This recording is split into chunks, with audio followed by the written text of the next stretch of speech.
اور میں محتاج نہ ہونے پاؤں کہ تو وسعت عطا کر سکتا ہے، اور میں سرکشی اختیار نہ کرنے پاؤں کہ ساری طاقتوں کا سرچشمہ تیری ہی ذات ہے۔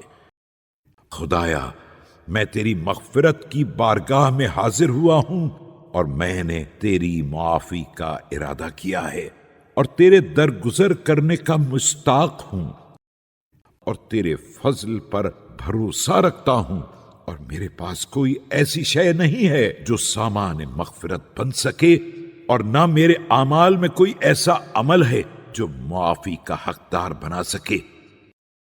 اور جب میں خود اپنے خلاف فیصلہ کر رہا ہوں تو اب تیرے فضل و کرم کے علاوہ باقی ہی کیا رہ جاتا ہے؟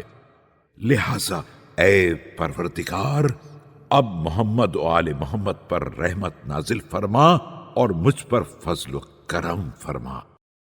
میری زبان کو ہدایت کے ساتھ گویا بنا دے، اور مجھے تقوی کا الہام عطا فرما، اور پاکیزہ ترین راہ عمل کی ہدایت فرما، اور اس کام میں لگا دے جو سب سے زیادہ پسندیدہ ہو۔ خدایا، مجھے بہترین راستے پر لگا دے، اور میری حیات و موت کو اپنے قانون پر قرار دے دے۔ خدایا، محمد و آل محمد پر رحمت نازل فرما، اور مجھے اخراجات میں میانہ روی عطا فرما۔